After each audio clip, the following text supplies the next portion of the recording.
va faire le montage des dents postérieures. Pour ce cas, nous prendrons la dent 34 LS du haut. Donc, la dent 34 LS est déjà réduite en épaisseur, donc ça va nous donner un bon coup de main pour faire le montage. Donc, quand on choisit l'intercuspidation, donc ici, on va y aller avec la deuxième prémolaire au lieu de prendre la première prémolaire, puisque la deuxième prémolaire offre plus de surface, plus de largeur que la première prémolaire, donc une meilleure surface de trituration. Donc, je vais venir réduire l'intérieur.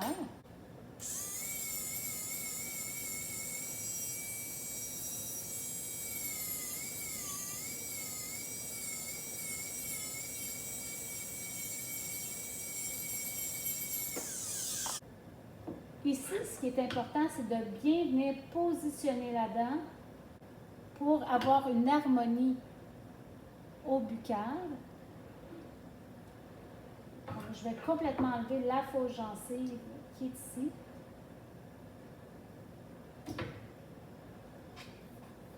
Ça va être beaucoup plus facile d'effectuer le montage. Donc, on enlève la fausse gencive.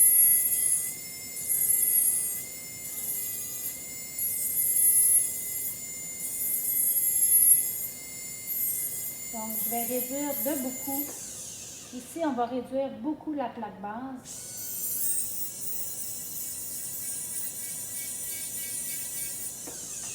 Et on va venir appliquer un papier d'étain.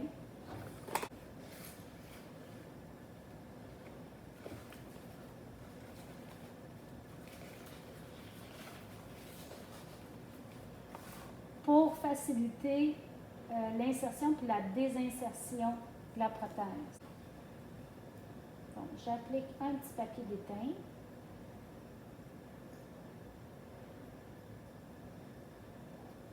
Je vais réappliquer la plaque base et ensuite je vais être capable d'effectuer le montage. Déjà, quand je place la dent de manière arbitraire, je vois là qu'il y a vraiment un gros contact avec la plaque base. Donc, je vais réduire encore la plaque base.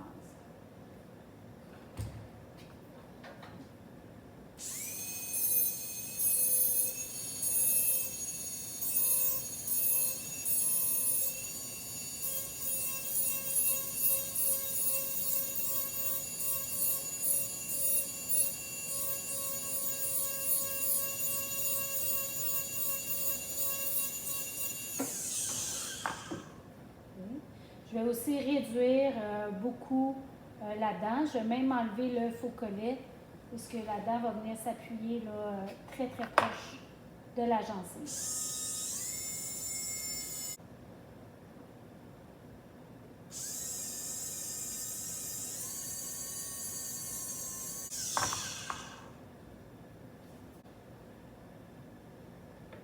Donc ici,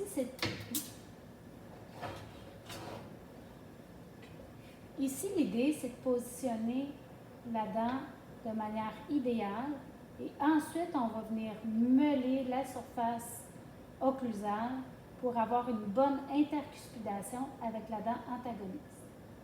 Donc, j'ai encore un peu de difficulté à placer la dent, donc j'observe à quel endroit elle est en contact et je vais venir réduire cette partie-là de la dent prothétique.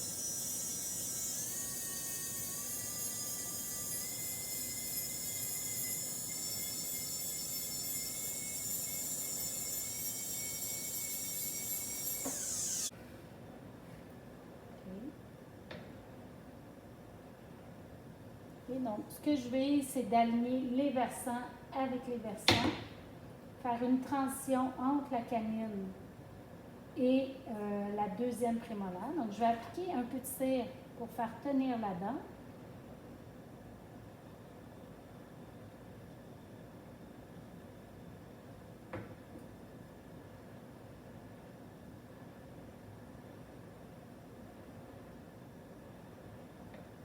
Lorsque son positionnement me convient, je vais vérifier avec la plaque. Donc, la la première prémolaire est un peu plus longue que la deuxième prémolaire et il y a une version dedans. Donc ici, je vais venir réduire l'intérieur pour être en mesure de tourner la dent un petit peu plus vers le mésium.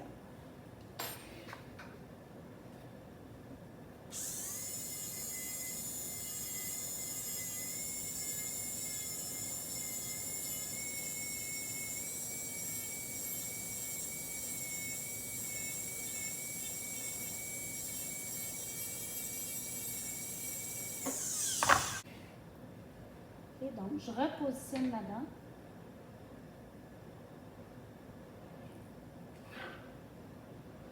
Donc, mon objectif, c'est qu'il y ait une transition entre la canine et la deuxième prémolaire. Donc, la cuspide buccale est un peu basse ici. Je vais quand même solidifier la dent pour l'instant.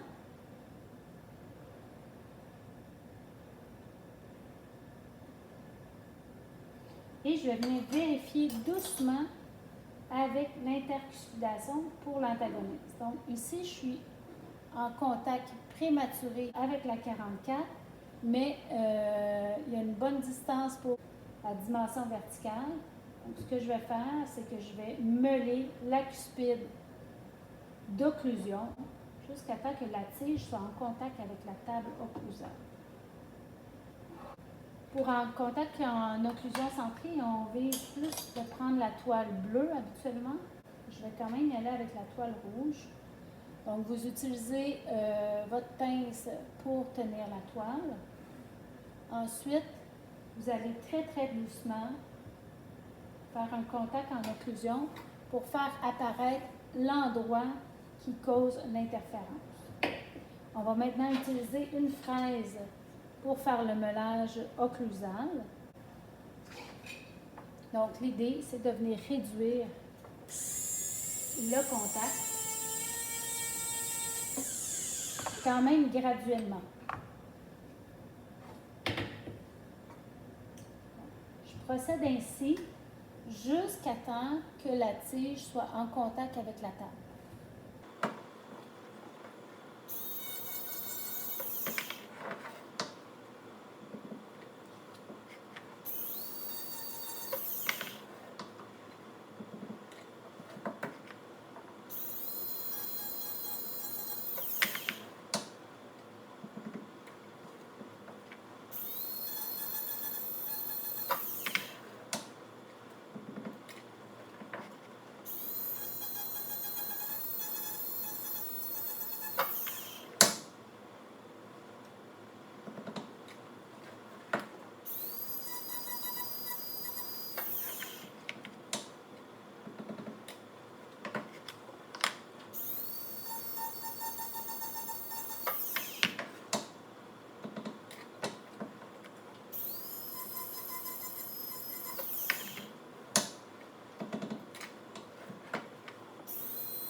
C'est bien important de faire attention comment vous allez manipuler la pièce à main. Il est primordial de ne pas accrocher les dents en pierre, les dents qui reproduisent les dents naturelles.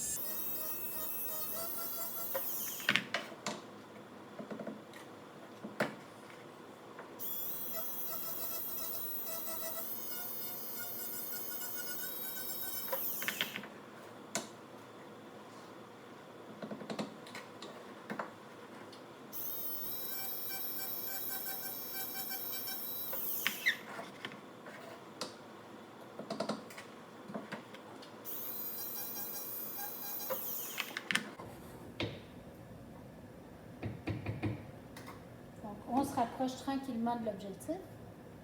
On n'est pas encore rendu. Donc, maintenant, on y va un petit peu plus délicatement. L'objectif, ça va être d'avoir un contact entre les cuspides. Ici, ça va venir créer une fausse antagoniste. Même chose pour la portion linguale. Donc, ce qu'on veut, c'est vraiment qu'il y ait un contact entre la cuspide et la dent antagoniste. Donc, on ne sera pas capable d'aller dans la fosse, mais on essaie au moins qu'il y ait cet équilibre-là. Quand on se rapproche, on y va un petit peu plus doucement.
Ici, je peux me permettre d'enlever celle-là. Parce que moi, je veux garder le sommet de la cuspide. Donc ici aussi, on a une belle intercuspidation.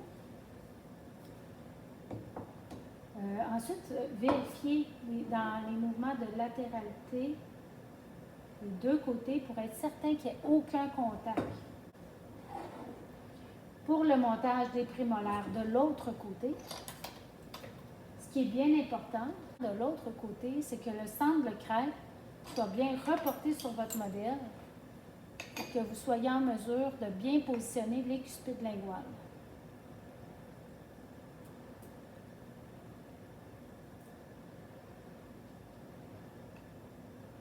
Okay.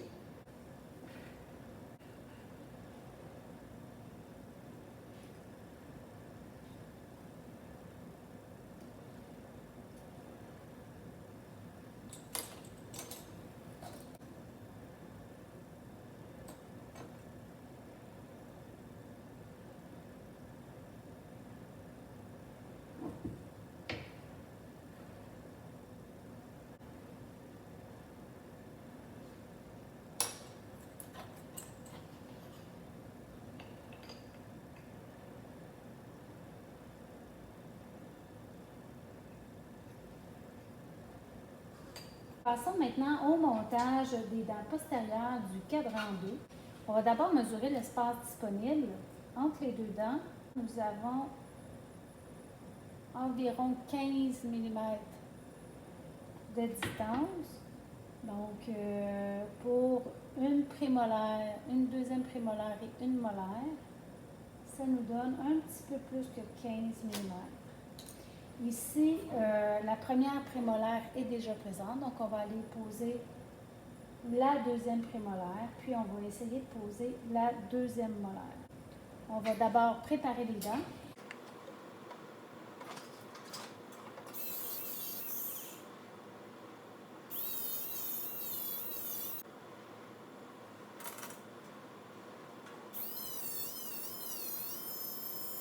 Puisqu'il manque deux dents pour ce cadran-là, il est certain qu'il va y avoir une fausse gencive pour bien supporter l'ajout.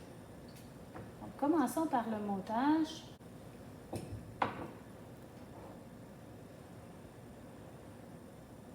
Donc, on peut se permettre d'enlever beaucoup de cire.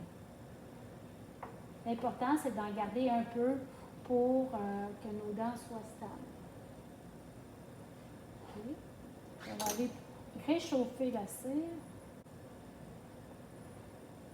Donc, je vais vraiment aller jusqu'à la plaque base et je vais venir les positionner rapidement, juste pour voir si j'ai l'espace disponible. Advenant que je pose la deuxième prémolaire. Donc, ça me permettrait ici d'avoir quand même un espace. Donc, je vais devoir meuler un peu le mésial de la prémolaire.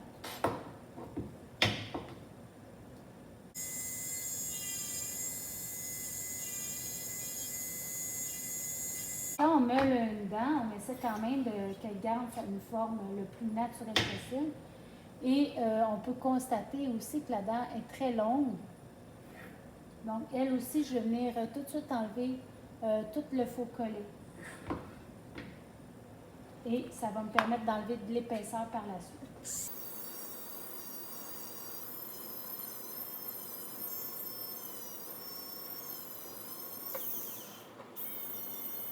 Je fais quand même attention pour préserver une forme de prémolaire, là. Donc, si je viens la repositionner, déjà, c'est plus acceptable en vue frontale. Quand même encore un peu longue, mais avec la fausse gencive, ça devrait fonctionner. Donc, je vérifie maintenant si je vais avoir l'espace pour la première molaire. Ça va être un peu serré, elle est un peu grosse. On va devoir réduire l'espace de la dent, donc modifier la dent pour qu'elle rentre. Donc, je vais réduire encore la prémolaire pour donner un petit peu plus d'espace à la molaire. Donc, réduisons un petit peu les côtés de la dent.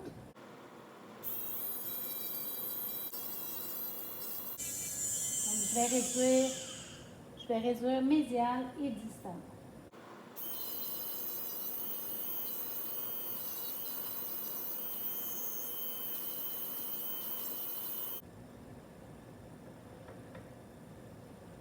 Donc, avec la plaque de montage, je vais vérifier la position en hauteur.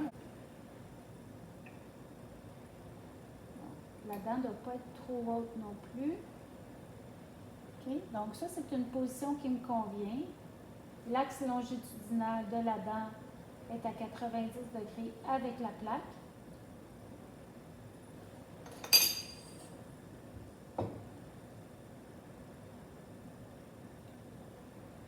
Les versants sont alignés avec la dent adjacente.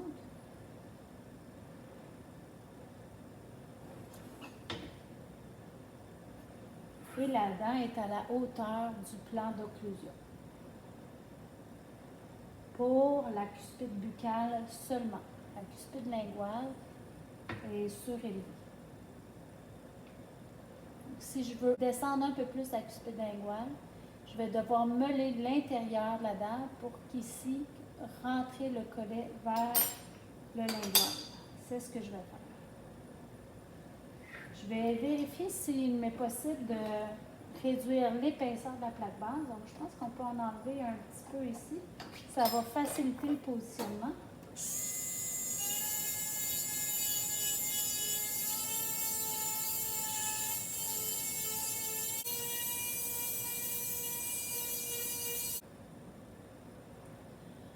Le résultat est beaucoup plus intéressant.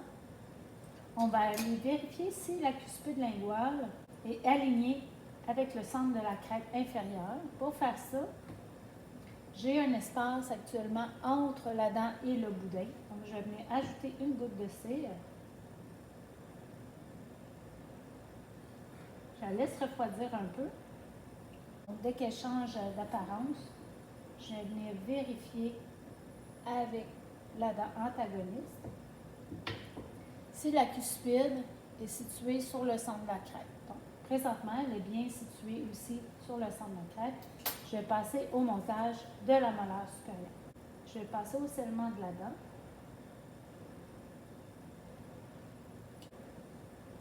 Ensuite, je vais venir positionner la molaire. Puisque la dent est trop grosse pour l'espace, donc je vais réduire ici la portion au mésial pour commencer.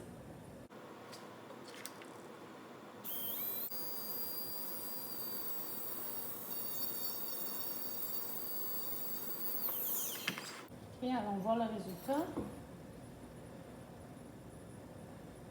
Donc ici, on constate que maintenant la cuspide est carrée, donc ça, on pourra l'arrondir par la suite. Mais je vais maintenant réduire la dent ici pour lui permettre de rentrer. Donc, je vais réduire le distal en épaisseur.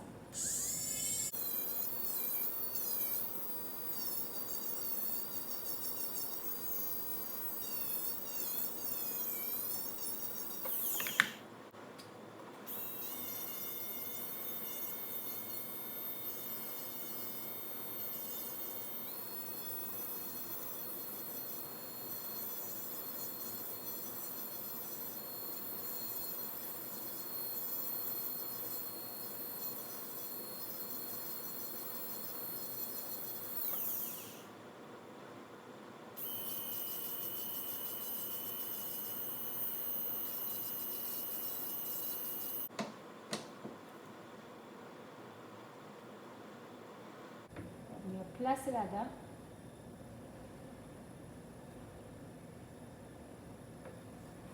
Okay. Donc, on s'organise pour qu'il y ait un lien entre les versants de la deuxième prémolaire et ceux de la deuxième molaire. On vérifie maintenant en vue frontale, donc beaucoup plus acceptable que tantôt. On va donner aussi une petite courbe de spi à la dent.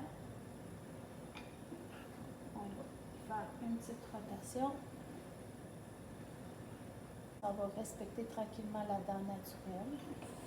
Pour ce qui est de la cuspide linguale d'occlusion, on va maintenant aller placer des gouttes sur notre boudin inférieur.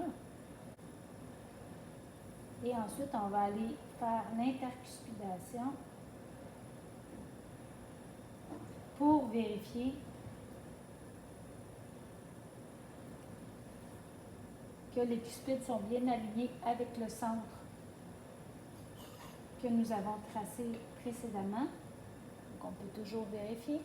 Donc, les cuspides sont bien alignés avec le centre de la craque antagoniste, ce qui est primordial pour notre montage.